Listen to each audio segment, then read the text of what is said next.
ദൈവത്തിന്റെ അതിപരിശുദ്ധമായ നാമത്തിന് മഹത്വമുണ്ടാകട്ടെ.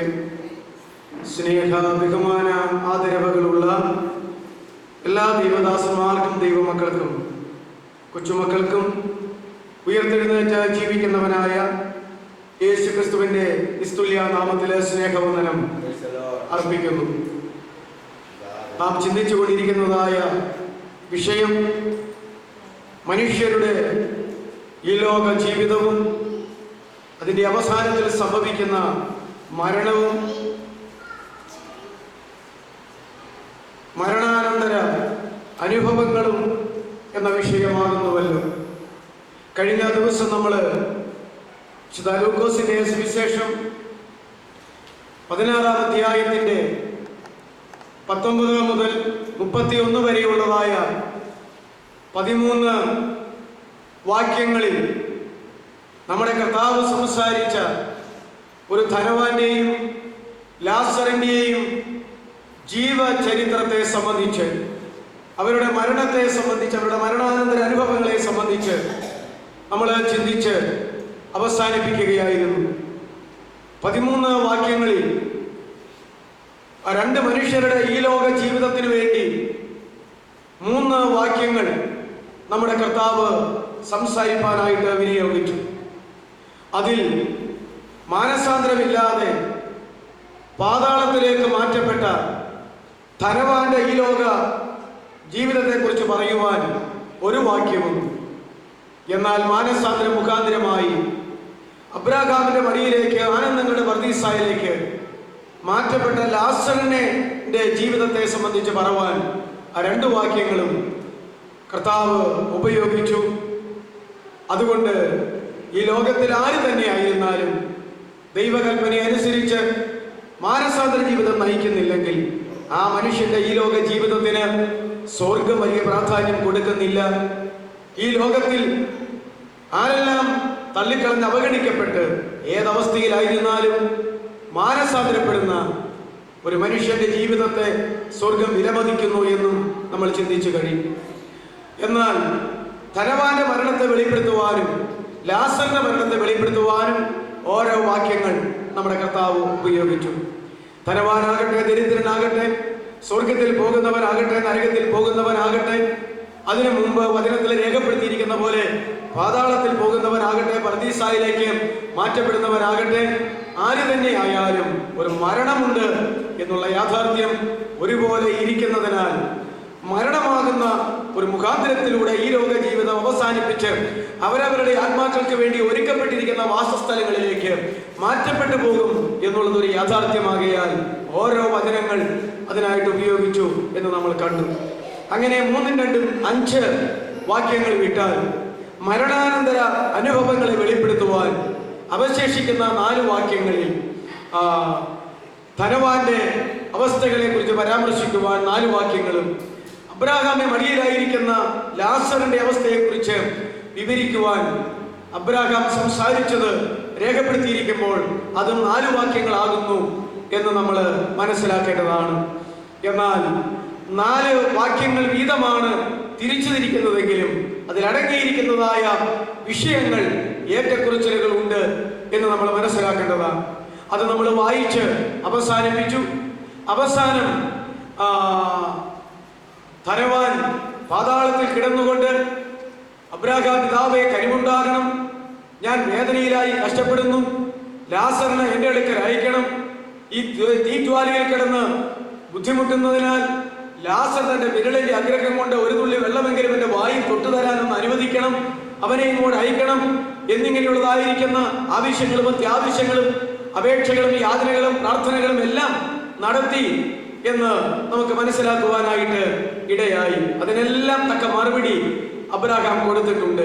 ഇവിടെ നിന്ന് അങ്ങോട്ട് വരുവാനും അവിടെ നിന്ന് ഇങ്ങോട്ട് വരുവാനും പാടില്ലാത്ത വണ്ണം നമുക്ക് തമ്മിൽ, നീ കിടക്കുന്ന ഇടത്തിനും ഞങ്ങളായിരിക്കുന്ന ഈ സ്ഥലത്തിനും ഇടയ്ക്ക് തമ്മിൽ കടന്നുകൂടാതെ വണ്ണം ഒരു വലിയ പിളർപ്പ് ദൈവം ഉണ്ടാക്കി വച്ചിരിക്കുന്നു, ആയതിനാൽ അത് നടക്കത്തില്ല എന്ന് അബ്രാഹാം മറുപടി പറഞ്ഞു. അപ്പോൾ അങ്ങനെയാണ് എങ്കിൽ എനിക്ക് ലോകത്തിൽ 5 സഹോദരന്മാരുണ്ട്, അവർ എന്നെ പോലെ തന്നെ ലോകത്തിൽ ജീവിക്കുന്നവരാണ്. അതുകൊണ്ട് അവരും എപ്പോൾ എങ്ങനെ മരിക്കുമെന്ന് അറിയുന്നില്ല. മരിച്ചാൽ എന്നെ പോലെ തന്നെ ഈ യാതനാ സ്ഥലത്ത് വരുവാൻ എല്ലാവിധമായ സാധ്യതകളും ഉള്ളതിനാൽ അവര് ഇവിടെ വരാതിരിപ്പാൻ എന്റെ കാര്യം ഇനി ബുദ്ധിമുട്ടാണെങ്കിൽ ഈ ലാസറിനെ ഇങ്ങോട്ടും അങ്ങോട്ടും കിടക്കുന്നതാണല്ലോ തടസ്സം. എന്നാൽ അവനെ നേരെ അങ്ങേ മടിയിൽ നിന്ന് പർദീസായിൽ നിന്ന് ലോകത്തിൽ എന്റെ സഹോദരന്മാർ താമസിക്കുന്ന സ്ഥലത്തേക്ക് അവരുടെ അടുക്കലേക്ക് അയച്ച് അവരോട് ഈ അവസ്ഥകളെല്ലാം ഒന്ന് പറയണം എന്ന് ധനവാൻ ആവശ്യപ്പെട്ടു. അപ്പോൾ അബ്രാഹാം അതിന് മറുപടി പറഞ്ഞു, അങ്ങനെ മരിച്ചിട്ട് പാതാളത്തിലേക്ക് വരുന്ന ഒരാളെ വിട്ട് ആ അവസ്ഥ അവിടെ പറയിപ്പിക്കാനോ, പർദീസായിലേക്ക് വരുന്ന ഒരാളെ വിട്ട് ആ അവസ്ഥ അവിടെ പറയിപ്പിച്ച് പിന്നെ അവിടെ ഇരിക്കുന്നവരെ മാനസാന്തരപ്പെടുത്താൻ തക്കവണ്ണം അങ്ങനെ ഒരു പ്രത്യേകമായ അത്ഭുതം നടത്തി അങ്ങനെ ചെയ്യാൻ തക്കവണ്ണം ഒരു ക്രമീകരണം ദൈവം വച്ചിട്ടില്ല. അത് നടക്കുകയുമില്ല. അവർക്ക് ലോകത്തിൽ ജീവിച്ചിരിക്കുന്നവർക്ക് ഇത് ദൈവവചനം കേട്ട് മാനസാന്തരപ്പെടുവാൻ ലോകത്തിൽ ഇപ്പോൾ തന്നെ നിന്റെ കാലത്തുണ്ടായിരുന്നത് പോലെ തന്നെ പ്രവാചകന്മാരുടെ നേതാവായിരിക്കുന്ന മോശയും അവന്റെ കീഴെ ഉള്ള പ്രവാചകന്മാരും ലോകത്തിൽ അവിടെ തന്നെ ഉണ്ട്. വേണമെങ്കിൽ അവരുടെ വചനം കേട്ട് മാനസാന്തരപ്പെടട്ടെ, ഈ ലാസർ മാനസാന്തരപ്പെട്ടതുപോലെ എന്ന് അബ്രാഹാം മറുപടി പറയുകയുണ്ടായി. അപ്പോ പറഞ്ഞു, ഈ മോശയും പ്രവാചകന്മാരും ഒരുപോലെ എന്റെ അടുക്കലും എന്റെ സഹോദരന്മാരുടെ അടുക്കലും വന്നിട്ടുണ്ട്. പക്ഷെ ഞങ്ങൾ ആരും ആ വചനം കേട്ടിട്ടില്ല, അനുസരിച്ചിട്ടില്ല, മാനസാന്തരപ്പെട്ടിട്ടില്ല. എന്നാൽ എന്റെ സഹോദരന്മാരെ സംബന്ധിച്ച് എന്റെ വീട്ടുപടിക്കൽ കിടന്ന ലാസറിന്റെ കാര്യം അവർക്കറിയാം, എന്റെ കാര്യവും അറിയാം. ഇവൻ എങ്ങനെ ജീവിച്ചുവെന്നും മരിച്ചപ്പോൾ അബ്രാഹാമിന്റെ മടിയിലാകുന്നു എന്നും ആനന്ദങ്ങളുടെ പർദീസായിലാകുന്നു എന്നും പാതാളത്തിൽ കിടക്കുന്ന ചേട്ടനെ കണ്ടു എന്നും അവന്റെ അവസ്ഥ പരിതാപകരമാകുന്നു എന്നും ഈ മരിച്ചുപോയ മനുഷ്യനെ ഉയർത്തെഴുന്നേൽപ്പിച്ച് വീണ്ടും എന്റെ സഹോദരന്മാരുടെ അടുക്കൽ അയച്ചാൽ അത് ലോകത്തിൽ ജീവിച്ചിരിക്കുന്ന എന്റെ സഹോദരന്മാർക്ക് മാത്രമല്ല മറ്റുള്ളവർക്കും ഒരു വലിയ അത്ഭുതമായി ഇരിക്കുന്നത് പോലെ തന്നെ ആ അത്ഭുതത്തിന്റെ പേരിൽ മാനസാന്തരപ്പെടാൻ സാധ്യതയുണ്ട്. അപ്പോൾ അബ്രാഹാം പറഞ്ഞു, മോശയുടെയും പ്രവാചകന്മാരുടെയും വാക്കുകൾ ആത്മരക്ഷയ്ക്ക് വേണ്ടി കേൾക്കാതിരിക്കുന്ന ഒരു മനുഷ്യൻ ഇനി മരിച്ചിട്ട് ഒരുത്തൻ ഉയർത്തെഴുന്നേറ്റ് അങ്ങോട്ട് ചെന്ന് പറഞ്ഞാലും അവര് കേൾക്കുകയില്ല എന്ന് പറഞ്ഞു. അവസാനം ധനവാൻ പറഞ്ഞു, അങ്ങനെ ചെയ്താൽ അവർ മാനസാന്തരപ്പെടും. ഞാൻ മാനസാന്തരപ്പെടാത്തതിനാലാണ് ഇവിടെ വന്നതെന്ന് എനിക്ക് ഇപ്പോൾ ബോധ്യമായി. എന്നാൽ മാനസാന്തരപ്പെടാത്തവൻ ഇവിടെയാ വരുന്നതെന്ന് അവർക്ക് അറിഞ്ഞും കൂടാ. അതുകൊണ്ട് അവർ മാനസാന്തരപ്പെടും. അതുകൊണ്ട് അവരെ അയക്കാൻ പറഞ്ഞത് എന്ന് പറഞ്ഞു. അപ്പോൾ അബ്രാഹാം പറഞ്ഞു, ജീവിച്ചിരിക്കുന്നവര് പറഞ്ഞിട്ട് മാനസാന്തരപ്പെടാത്തവര് ഇനി ഒരു മരിച്ച ഒരാൾ ഉയർത്തെഴുന്നേൽപ്പിച്ച് അങ്ങോട്ട് വിട്ടാലും അവരുടെ വാക്ക് വിശ്വസിക്കുകയില്ല എന്ന് പറഞ്ഞു. ധനവാൻ പറഞ്ഞു, ലാസർ ചെന്നാൽ അവർ മാനസാന്തരപ്പെടും. അബ്രാഹാം പറഞ്ഞു, ലാസർ ചെന്നാലും അവർ വിശ്വസിക്കുകയില്ല. അപ്പോൾ മാനസാന്തരമാണ് കാര്യമെന്ന് ധനവാൻ വെളിപ്പെടുത്തുമ്പോൾ അബ്രാഹാം അതൊന്ന് തിരുത്തി കുറിക്കുന്നുണ്ട്. വെറും മാനസാന്തരമല്ല, ദൈവത്തിലുള്ള വിശ്വാസത്താലുള്ള മാനസാന്തരം, വിശ്വാസത്താലുള്ള മാനസാന്തരം. അതുകൊണ്ട് അവർ വിശ്വസിച്ചിട്ട് വേണ്ടേ, പറയുന്നത് അങ്ങനെയാകുന്നുവെന്ന് വിശ്വസിച്ചിട്ട് വേണ്ടേ ആത്മാവ് പ്രവർത്തിപ്പാൻ, പാപബോധം, നീതിബോധം, ന്യായവിധിബോധം കൊടുക്കുവാൻ അവർ വിശ്വസിക്കുകയില്ല. അതുകൊണ്ട് ആത്മാവ് പ്രവർത്തിക്കുകയില്ല, അവർക്ക് പാപബോധം ഉണ്ടാവുകയില്ല, നീ പറയുന്ന മാനസാന്തരം സംഭവിക്കുകയുമില്ല എന്ന് പറയുകയുണ്ടായി. ഇതാണ് നാം പറഞ്ഞു നിർത്തിയതും വീണ്ടും അതേ തുടർന്ന് ഇപ്പോൾ നമ്മൾ ചിന്തിക്കാനായിട്ട് ആഗ്രഹിക്കുന്നതും. എന്നാൽ പ്രിയ സഹോദരങ്ങളെ, നമ്മളെ മനസ്സിലാക്കണം, ഈ ധനവാൻ അന്നത്തെ കാലഘട്ടത്തിൽ ഒരു മഹാനായ മനുഷ്യനായിരുന്നു. അവനൊരു മാന്യനായ മനുഷ്യനായിരുന്നു. അവനൊരു സംസ്കാരമുള്ള മനുഷ്യനായിരുന്നു. അവര് ലോകത്തിൽ എല്ലാവരും വിലമതിക്കുന്ന ഒരു മനുഷ്യനായിരുന്നു. നല്ല ഒരു ജീവിതം നയിച്ച ഒരു മനുഷ്യനായിരുന്നു ലോകത്തിൽ. എല്ലാവരും വിചാരിക്കുന്ന പോലെ അവൻ മോഷണം നടത്തി, മദ്യപാനം നടത്തി, പുകവലി നടത്തി, വ്യഭിചാരം നടത്തി, മോറൽ സൈഡ് മോശമായ നിലയിൽ ഒരു സാക്ഷ്യവുമില്ലാതെ ജീവിച്ച ഒരിക്കലും ഒരു മനുഷ്യനായിരുന്നില്ല. എല്ലാം കൊണ്ടും ലോകത്തിൽ നല്ല മാതൃകയുള്ള ഒരു മനുഷ്യനായിരുന്നു എന്നുള്ളത് ലോകത്തിൽ സാക്ഷ്യമുണ്ടായിരുന്നു. അതുകൊണ്ടാണ് അവന് മാനസാന്തരത്തിന്റെ തടസ്സം വന്നത്. ഈ പറയുന്ന മാനസാന്തരം കൂടാതെ ലോകം എന്നെ ബഹുമാനിക്കുന്നു, ലോകം എന്നെ അംഗീകരിക്കുന്നു, എനിക്ക് നല്ല പേരുണ്ട്, നല്ല പ്രശസ്തിയുണ്ട്, ഞാൻ ഒരു പരോപകാരിയാണ്, ആർക്കും എന്നെ കുറ്റം പറയാനായിട്ട് സാധ്യമല്ല, എൻ്റെ സമുദായത്തിനോ എന്റെ ആത്മീക മേലധികാരികൾക്കോ എന്റെ സ്വന്തപ്പെട്ടവർക്കോ ബന്ധുമിത്രാദികൾക്കോ അല്ലെങ്കിൽ എന്റെ വടിക്കൽ കിടന്ന ലാസറിനോ അങ്ങനെയൊരു കുറ്റം പറയാനില്ല എന്നുള്ള തികച്ചും ഉത്തമമായ ഒരു ബോധ്യം ഈ ധനവാനുണ്ടായിരുന്നു. ഇപ്രകാരമുള്ള ബോധം ഈ ലോകത്തിൽ താൻ തനിക്ക് തന്നെ മതിയായവനാണ്, എല്ലാം കൊണ്ടും ഏറെക്കുറെ നന്നായിരിക്കുന്നവനാണ്, ഒരു തികഞ്ഞ മനുഷ്യനാണ് എന്ന് ബോധമുള്ള ഒരു മനുഷ്യന് മാനസാന്തരത്തിന് വലിയ തടസ്സമുണ്ട് എന്ന് നമ്മൾ മനസ്സിലാക്കേണ്ടതാണ്. അവരുടെ മനോഭാവം പരീക്ഷ മനോഭാവമാകുന്നു എന്ന് വേദപുസ്തകത്തിൽ നമുക്ക് കാണുവാനായിട്ട് കഴിയും. അതേക്കുറിച്ച് ഇപ്പോൾ നമ്മൾ ചിന്തിക്കുന്ന ഈ ധനവാനോടുള്ള ബന്ധത്തിൽ ചിന്തിക്കുന്ന ഈ വചനങ്ങൾ നമ്മളിപ്പോൾ ചിന്തിച്ച് കഴിയുമ്പോൾ അത് മനസ്സിലാക്കാനായിട്ട് കഴിയും. ഈ ധനവാന്റെ ഗുണഗണങ്ങളെ സംബന്ധിച്ച് ഈ വായിച്ച വേദഭാഗത്ത് നിന്ന് 13 വാക്യങ്ങൾ അടങ്ങുന്ന ആ വേദഭാഗത്ത് നിന്ന് ചില കാര്യങ്ങൾ ഇപ്രകാരം നമുക്ക് മനസ്സിലാക്കാനായിട്ട് കഴിയും. എന്റെ നോട്ടിൽ അവനെ സംബന്ധിച്ച് ഒരു 11 കൂട്ടം നന്മകൾ, ഒരു 11 കൂട്ടം യോഗ്യതകൾ, ഒരു 11 കൂട്ടം ആദരണീയമായ കാര്യങ്ങൾ ഈ വചനത്തിൽ നിന്ന് നമ്മൾ ചിന്തിക്കുമ്പോൾ മനസ്സിലാക്കാനായിട്ട് കഴിയും. ഒന്ന്, അവൻ ദീനാനുകമ്പയുള്ളവനായിരുന്നു. ദീനാനുകമ്പ ഉള്ളവനായിരുന്നു. അത് 16-20-21 വാക്യം നോക്കുമ്പോൾ നമുക്ക് കണ്ടുപിടിക്കാനായിട്ട് കഴിയും. 16 ലൂക്കോസിന്റെ സുവിശേഷം 16-20-21 വാക്യം വായിക്കുമ്പോൾ ഈ ധനവാൻ ഒരു ദീനാനുകമ്പയുള്ള മനുഷ്യനായിരുന്നു എന്ന് കാണുവാനായിട്ട് കഴിയും. അതെന്താ ദീനാനുകമ്പ എന്ന് പറഞ്ഞാല്, ഇപ്രകാരം വെറുക്കപ്പെട്ട അല്ലെങ്കിൽ ലോകത്തിന്റെ മുമ്പിൽ അവഗണിക്കപ്പെട്ട ശപിക്കപ്പെട്ട ഒരു മനുഷ്യനെ അവന്റെ പടിപ്പുരയ്ക്കൽ കിടത്തി എന്നുള്ളത്, താമസിക്കാൻ അനുവദിച്ചു എന്നുള്ളത് നിസ്സാരമായ ഒരു കാര്യമല്ല. നമുക്കൊരു വീടുണ്ടെന്നിരിക്കട്ടെ, അത് ഇങ്ങനെ മെയിൻ റോഡിന്റെ അവിടെ നിന്ന് ഒരു റോഡോ അല്ലെങ്കിൽ അവിടെ ഒരു ഗേറ്റോ ഒരു പടിപ്പുരയോ ഉണ്ടെന്നിരിക്കട്ടെ, അവിടെ ഇഷ്ടപ്പെടാത്തതായിട്ടുള്ളൊരു മനുഷ്യൻ സ്ഥിരമായിട്ട് വന്ന് അവിടെ താമസിക്കുന്നുവെങ്കിൽ ഒരു തണലും ഒക്കെ ഉണ്ടാക്കി, ഇപ്പം പണ്ട് കാലത്ത് ഓല കൊണ്ടൊക്കെ താൽക്കാലികമായിട്ട് ഉണ്ടാക്കുന്ന പോലെ ഇപ്പൊ പടുതിയാണല്ലോ, ഒരു പടുതിയൊക്കെ വലിച്ചു കെട്ടി അവിടെ അങ്ങ് കൂടുക എന്ന് വിചാരിക്കുക. നിശ്ചയമായിട്ടും ഒരു ദിവസം 2 ദിവസം കഴിഞ്ഞിട്ട് അവൻ മാറുന്നില്ലെങ്കിൽ നമ്മൾ അവനെ അവിടുന്ന് ഓടിക്കും. അതിനുള്ള നിയമങ്ങൾ ഉണ്ട്. എൻ്റെ വീട്ടുപടിക്കൽ ഒരുത്തന്താ വന്ന് കിടക്കുന്നു, എൻ്റെ മതിലേൽ അവൻ ചില പണികളൊക്കെ ചെയ്യുന്നുണ്ട്. ഇതിൻ്റെ ഇവിടെ കിടക്കുകയാണ്. ആളുകൾക്ക് ഇങ്ങോട്ട് കടന്നു വരാനും ഞങ്ങൾക്ക് അങ്ങോട്ട് പോകാനും ബുദ്ധിമുട്ടുണ്ട്. രാപകലില്ലാതെ ഇവിടെ കിടക്കുകയാണ് ചെയ്യുന്നത്. രാത്രികാലം സ്ത്രീകൾക്കും കുഞ്ഞുങ്ങൾക്കും പേടിയാ എന്ന് തന്നെയല്ല, ഇവൻ ആരാ എന്താന്ന് നല്ല നിശ്ചയമില്ല. ഇങ്ങനെയൊക്കെയുള്ള വകുപ്പുകൾ, 100 വകുപ്പുകൾ അവരെ നമുക്ക് അവിടുന്ന് ഓടിക്കാനായിട്ട് നമ്മുടെ പക്ഷത്തുണ്ട്. നാം ആത്മീകരാണെന്ന് പറഞ്ഞാലും ഭൗതികരാണെന്ന് പറഞ്ഞാലും അവനെ അവിടെ നിന്ന് പറപ്പിക്കുക തന്നെ ചെയ്യും. ഇത് വെച്ച് നോക്കുമ്പോൾ ആ കാലഘട്ടത്തിൽ ഇതുപോലെയുള്ള ഒരു ധനവാനായ മനുഷ്യൻ അവന്റെ പടിപ്പുരയ്ക്കൽ ഇപ്രകാരമുള്ള ലാസറിനെ പോലെയുള്ള ഒരുത്തൻ സ്ഥിരമായി താമസിക്കാൻ അനുവദിച്ചു എന്നുള്ളത് ഏറ്റവും ശ്രേഷ്ഠമായ ഒരു കാര്യമാണ്. അതാണ് അവന്റെ ദീനാനുകമ്പ. അവൻ അവിടെ കിടന്നത് തന്നെ, നീ എന്താ അവിടെ കിടക്കണമെന്ന് ചോദിച്ചപ്പോൾ, അങ്ങേ മേശയിൽ നിന്ന് നിങ്ങളൊക്കെ തിന്ന് അവശേഷിപ്പിക്കുന്ന ഉച്ഛിഷ്ടങ്ങളെങ്കിലും ഒന്ന് തിന്ന് വിശപ്പടക്കാൻ വേണ്ടി ഇവിടെ വന്നെന്ന് മാത്രമേ ഉള്ളൂ, വേറെ ഒരു ലക്ഷ്യവുമില്ല. അങ്ങനെയാണെങ്കിൽ നീ അവിടെ തന്നെ കിടന്നു എന്ന് പറഞ്ഞിട്ടുണ്ട്. അല്ലെങ്കിൽ അത് സാധ്യമല്ല.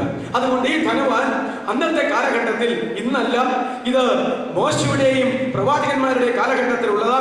ഇന്നേക്ക് 4000 കൊല്ലം മുമ്പ് സംഭവിച്ച ഒരു കാര്യത്തെ കുറിച്ച് കർത്താവ് 2000 കൊല്ലം കഴിഞ്ഞ് ഇന്നേക്ക് 2000 കൊല്ലത്തിന് മുമ്പ് പാലസ്തീനിൽ വന്ന് 3.5 വർഷക്കാലം പ്രവർത്തിക്കുമ്പോൾ തന്റെ കൂടെയുള്ള ജനത്തോട് ഇത് സംസാരിക്കുന്നത്.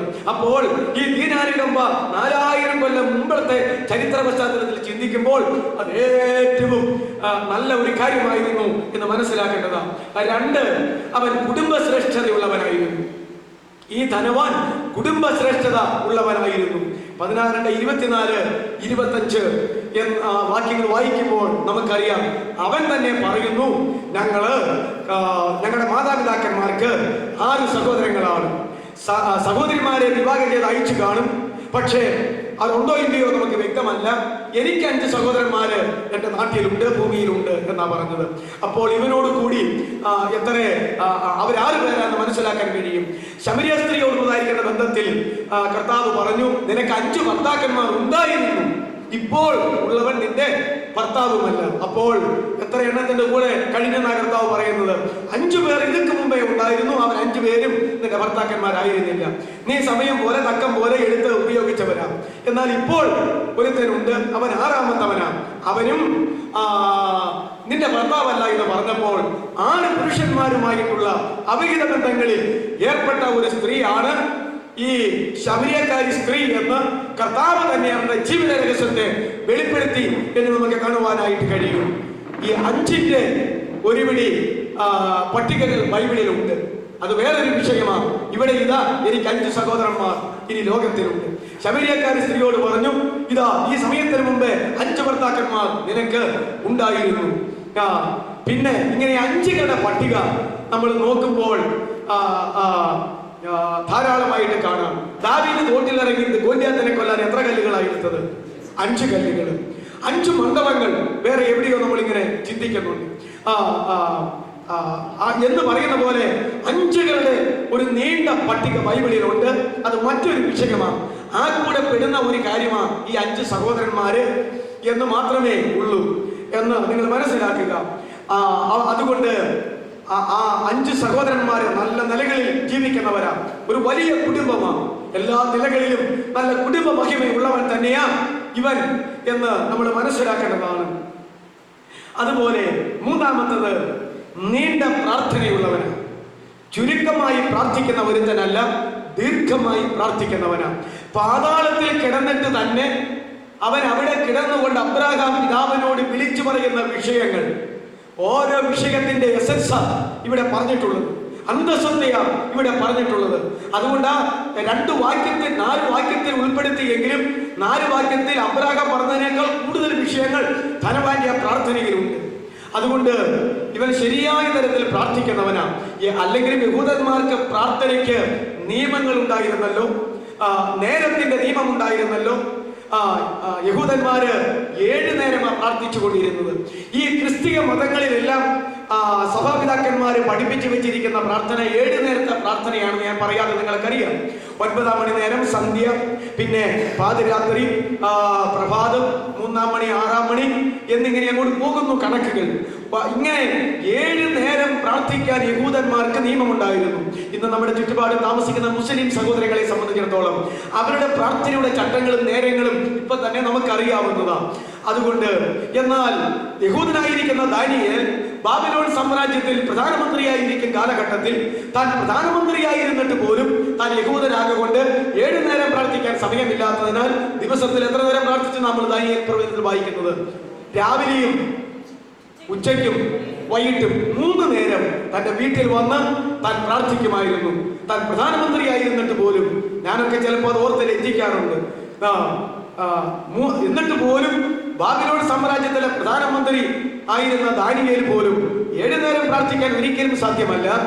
അപ്പോൾ നമുക്ക് 1 നേരം പോലും പ്രാർത്ഥിക്കാൻ കഴിയാത്ത ബന്ധപ്പാടിലായിരിക്കുമ്പോൾ പ്രധാനമന്ത്രി തന്റെ വീട്ടിൽ വന്ന് 3 നേരവും പ്രാർത്ഥിച്ചിരുന്നു. അപ്പോഴാ കൽപ്പന പുറപ്പെട്ടു എന്നറിഞ്ഞപ്പോൾ, സിംഹഗുഹയിൽ വീഴുന്ന കൽപ്പന പുറപ്പെട്ടെന്ന് അറിഞ്ഞപ്പോൾ താൻ പതിവ് പോലെ വന്ന് എന്ത് ചെയ്തെന്നാ പറഞ്ഞത്? തന്റെ മാളികയുടെ ജനൽ യെരൂശലേമിന് നേരെ തുറന്നിട്ടുകൊണ്ട് പ്രത്യാശയോടെ മഹാരാജാവിന്റെ നഗരമായിരിക്കുന്ന യെരൂശലേമിലേക്ക്, യഹൂദന്മാരുടെ ഏക ദേവാലയമായിരിക്കുന്ന യെരൂശലേമിലേക്ക് നോക്കിക്കൊണ്ട് അവൻ പ്രാർത്ഥിച്ച് സ്തോത്രം ചെയ്തു എന്ന് നാം വായിക്കുന്നു. അതുകൊണ്ട് ഈ ധനവാൻ അവന്റെ മത നിയമം അനുസരിച്ച് ദീർഘമായി പ്രാർത്ഥന മുടക്കാതെ പ്രാർത്ഥിക്കുന്നവനായിരുന്നു എന്നുള്ളത് കൊണ്ട് പാതാളത്തിൽ ദീർഘമായി പ്രാർത്ഥിപ്പാനായിട്ട് ഇടയായത്.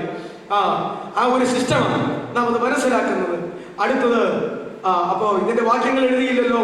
ദീനാനുകമ്പയുള്ളവൻ 16ന്റെ ഈ വേദഭാഗത്തുള്ളതാ 20-21. കുടുംബശ്രേഷ്ഠതയുള്ളവൻ 16ന്റെ 24, 25. നീണ്ട പ്രാർത്ഥനയുള്ളവൻ 16ന്റെ 24, 27, 28, 30.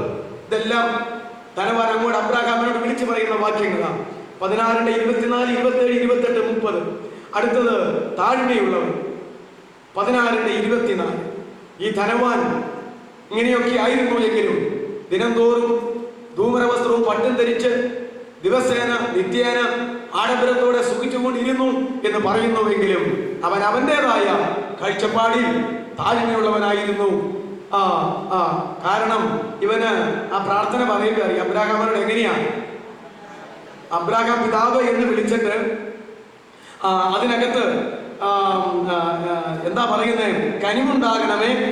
ആ ആ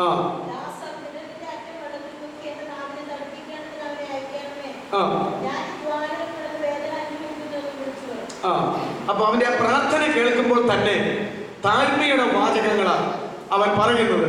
ഒരു പരീക്ഷൻ പ്രാർത്ഥിച്ചല്ലോ, യഹൂദനായിരിക്കുന്ന ഒരു പരീക്ഷൻ, നമുക്കറിയാമല്ലോ.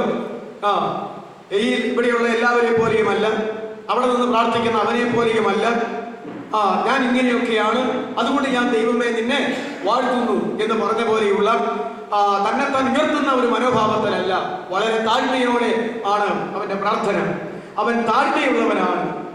അടുത്തത് അസൂയ ഇല്ലാത്തവനാണ്. 16:27-28. എന്താ അസൂയ? എനിക്ക് തോന്നുന്നത് അവന്റെ കാര്യം പോയെങ്കിൽ പോട്ടെ, ജീവനോടെ ഭൂമിയിൽ ഇരിക്കുന്ന സഹോദരന്മാരെങ്കിലും ഗുണം വരണം എന്നുള്ള നല്ല മനസാക്ഷിയുള്ളവനാണ്. പാതാളത്തിൽ കിടക്കുന്നു എങ്കിലും അവൻ, ഇത് നമ്മളെങ്ങനെയാണ്, നമ്മള് രക്തബന്ധമുള്ള 5 സഹോദരന്മാർ 6 പേർ ഒന്നിച്ച് താമസിക്കുകയാണെങ്കിലും ഹൃദയം പരിശോധിക്കുന്ന ദൈവത്തിന് അറിയാം.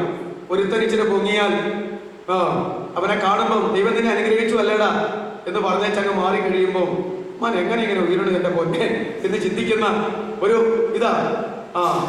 അത് ലോകത്തിൽ എല്ലാവരും അങ്ങനെയാണ്. ഈ അസൂയ, ഈ ആന്തരിക പാപങ്ങളെ സംബന്ധിച്ചിടത്തോളം ക്രിസ്ത്യാനി എന്നും അക്രൈസ്തവരെന്നും ഈ ക്രിസ്ത്യാനികൾ തന്നെ സൂപ്പർ ക്വാളിറ്റി എന്ന് പറഞ്ഞ് നിൽക്കുന്ന ദൈവമക്കൾക്കും ഈ ഇങ്ങനെയുള്ള ആന്തരിക പാപങ്ങളെ സംബന്ധിച്ച് വ്യത്യാസമില്ല.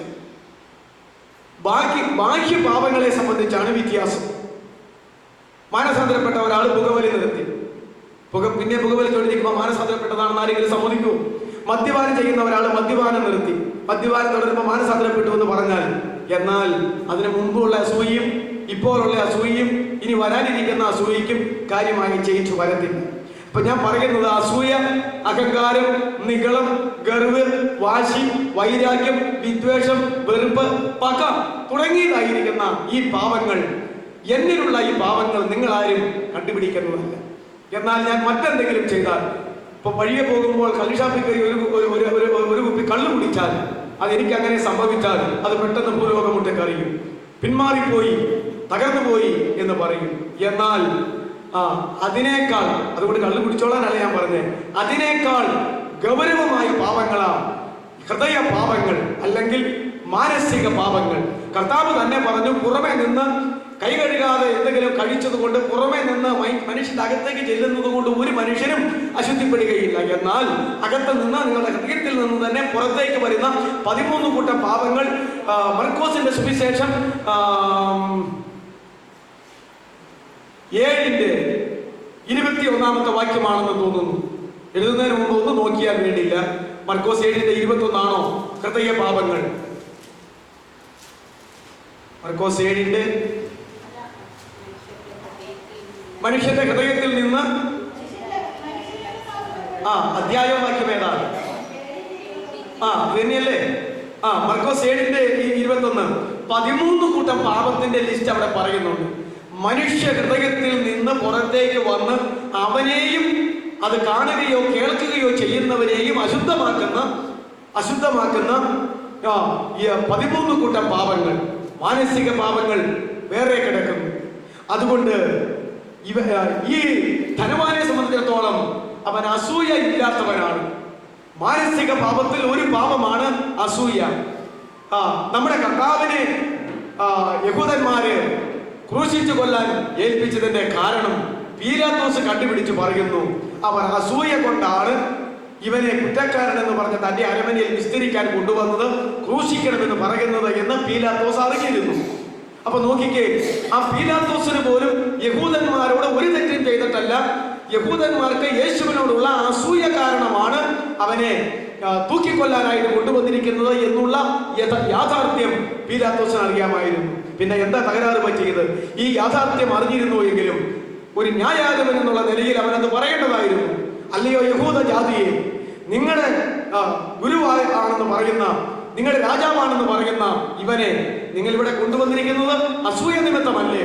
അതുകൊണ്ട് അവനോട് തെറ്റും ചെയ്തതല്ലോ, ഈ കാര്യത്തിൽ ഞാൻ ഇടപെടുകയില്ല എന്ന് പറഞ്ഞാൽ അത് അങ്ങനെ തന്നെ ആയിരിക്കേണ്ടതാണ്. എന്നാൽ ഒരു സന്ദർഭത്തെങ്കിൽ അവന്റെ മനസാക്ഷി പ്രകാരം ജനം കാണുക വെള്ളമെടുത്ത് കൈ കഴുകിക്കൊണ്ട് പറഞ്ഞു, ഈ മനുഷ്യൻ നിരപരാധി, ഇവന്റെ കാര്യത്തിൽ എനിക്ക് യാതൊരു പങ്കും ഓഹരിയുമില്ല എന്ന് പറഞ്ഞ് കുറ്റമില്ലായ്മയിൽ ഞാൻ എൻ്റെ കൈകളെ കഴുകുന്നു എന്ന് പറഞ്ഞ് അന്നത്തെ സിസ്റ്റം അനുസരിച്ച് കൈ കഴുകിയത. പക്ഷേ 10-15 മിനിറ്റിന് ശേഷം അവൻ മറിച്ചൊരു വിധി. എന്നാൽ നിങ്ങളുടെ അപ്പോൾ ജനം അവിടെ നിന്ന് ആർപ്പിടാൻ തുടങ്ങി, ആരവാരമം മുടക്കാൻ തുടങ്ങി. നീ ഗവർണറാണെങ്കിലും, ഞങ്ങളുടെ ഗവർണറാണെങ്കിലും നീ റോമൻ കൈസറുടെ സ്നേഹിതനല്ല, നീ റോമൻ ഗവൺമെന്റിന് വേണ്ടി നിൽക്കുന്നവനല്ല എന്ന് പറഞ്ഞുകൊണ്ട് അവനെതിരെ മുദ്രാവാക്യം വിളിച്ച് തിരമ്പിക്കൊണ്ടിരുന്നപ്പോൾ ഇവൻ ഒരു കാര്യം മനസ്സിലായി. ഈ ജനതതി ഒരു മാസ് പെറ്റീഷൻ കൈസർക്ക് അയച്ചാൽ ഇവന്റെ ഗവർണർ സ്ഥാനം നഷ്ടമാകും. സ്ഥലം മാറ്റം മാത്രമല്ല, മേലാൽ ഇവനെ ഒരു ഗവർണറായിട്ട് വച്ചുകൊണ്ടിരിക്കുകയില്ല എന്ന് ബോധ്യപ്പെട്ടപ്പോൾ അവന്റെ സ്ഥാനത്തിന് വേണ്ടി, പ്രവൃത്തിക്ക് വേണ്ടി, അധികാരത്തിന് വേണ്ടി, അവന്റെ ഉപജീവന മാർഗത്തിന് വേണ്ടി യഥാർത്ഥമായ കാരണം അറിയാമെങ്കിലും രണ്ടാമത് ഒന്ന് തിരുത്തി വിധിച്ചു, കൊണ്ടുപോയി ക്രൂശിച്ചു കൊള്ളാനായിട്ട്. ഗവൺമെന്റിൽ നിന്ന് ഒരു ഗവൺമെന്റ് അധികാരിയുടെ ഒരു വിധി കിട്ടാതെ ഇവനെ ക്രൂശിച്ചു കൊല്ലാൻ സാധ്യമല്ലായിരുന്നു. അതുകൊണ്ട് അപ്രകാരം വിധിച്ചു. തെറ്റാകട്ടെ ശരിയാകട്ടെ, ഒരു ന്യായാധിപൻ 10 മിനിറ്റിന് അപ്പുറത്തൊരു വിധിയും 10 മിനിറ്റിന് ഇപ്പുറത്തൊരു വിധിയും വിധിച്ചത് ഒരൊറ്റ ന്യായാധിപനെ ഉള്ളൂ. അവനാണ് പീലാത്തോസ്. കൊന്നിട്ട് കൊന്നില്ല എന്നും കൊല്ലാത്തതിനെ കൊന്നെന്ന് വരെയും ഒക്കെ വിധിയുണ്ടെന്ന് കേട്ടിട്ടുണ്ട്. ഒരിക്കൽ അന്നചാണ്ടി ബാധിച്ചപ്പോൾ ഇപ്രകാരം ബാധിച്ചതായിട്ട് വക്കീലായിരുന്നു, പിന്നെ അവര് ജഡ്ജിയായി. 1000 കുറ്റവാളികൾ രക്ഷപ്പെട്ടാലും ഒരു നിരപരാധി ശിക്ഷിക്കപ്പെടാൻ പാടില്ല എന്ന് ഇവിടെ ഒരു കേസിനാണ് എൻ്റെ അറിവ്. ഈ കലൂർ എന്ന് പറയുന്ന ഒരു സ്ഥലത്ത് ഒരു കേസ് ഉണ്ടായി. അതായത് ഇവിടെയാണ് എൻ്റെ ഓർമ്മ. അപ്പനെ മകൻ വെടിവെച്ച് കൊല്ലുന്ന ഒരു കേസ് ഉണ്ടായി, ഒരു കേസ് ഉണ്ടായി. ഒരു അന്നചാണ്ടി വക്കീൽ വലിയ മുടിക്കുകയായിരുന്നു. അവസാനം എന്ത് ചെയ്തെന്ന് വെച്ചാൽ ജഡ്ജി വരുന്നതിന് മുമ്പ് ഈ വെടിയുണ്ട മേശപ്പുറത്ത് ഇങ്ങനെ ഇരിക്കുമായിരുന്നു.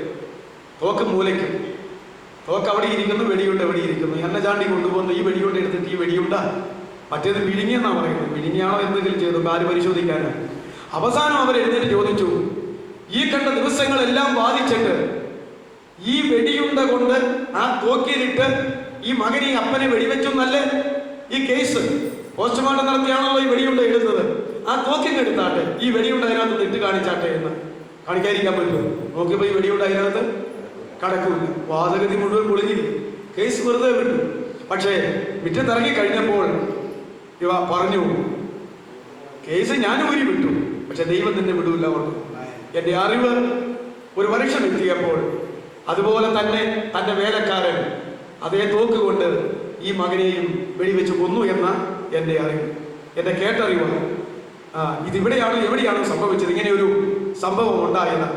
അപ്പൊ നോക്കിക്കേ, വാദഗതികൾ കൊണ്ട് കുറ്റം ചെയ്തവനെ ചെയ്തില്ല എന്നും ചെയ്യാത്തവനെ ചെയ്തു എന്നൊക്കെയും മറിച്ചും തിരിച്ചും വിധിയുണ്ടാക്കുവാൻ തക്കവണ്ണം സാധിക്കും നമ്മുടെ രാജ്യത്ത്. പക്ഷേ അന്നചാണ്ടി ദൈവവിശ്വാസി ആയതുകൊണ്ട് പറഞ്ഞു, ദൈവം നിന്നെ വിടത്തില്ല എന്ന് പറഞ്ഞു. ആകയാൽ ഇതാ സംഭവിച്ചത്. പോകട്ടെ, നമുക്ക് വിഷയത്തിലേക്ക് മടങ്ങി വരാം. നമ്മുടെ വിഷയം അസൂയ ഇല്ലാത്തവനാണ്. അതുകൊണ്ട് ഞാൻ പറഞ്ഞു വന്നത്, ഒരു യഥാർത്ഥ മാനസാന്തരം എന്ന് പറഞ്ഞാൽ ബാഹ്യഭാവത്തിൽ നിന്നും ആന്തരിക ഭാവത്തിൽ നിന്നും വിടുതൽ പ്രാപിക്കുന്നതാണ് യഥാർത്ഥ മാനസാന്തരം. എന്നാൽ മാനസാന്തരപ്പെടുന്ന നിമിഷത്തിൽ ഈ ആന്തരിക ഭാവത്തിൽ നിന്ന് സമ്പൂർണ്ണമായി വിടുതൽ പ്രാപിക്കാൻ കഴിയുകയില്ല. ബാഹ്യമായ പാപങ്ങളിൽ നിന്ന് ഒക്കെ ആ വിടുതൽ പ്രാപിക്കാൻ കഴിയത്തുള്ളൂ. മോഷണം പെട്ടെന്ന് നിർത്താൻ കഴിയും, മദ്യപാനം നിർത്താൻ കഴിയും, വ്യഭിചാരം നിർത്താൻ കഴിയും.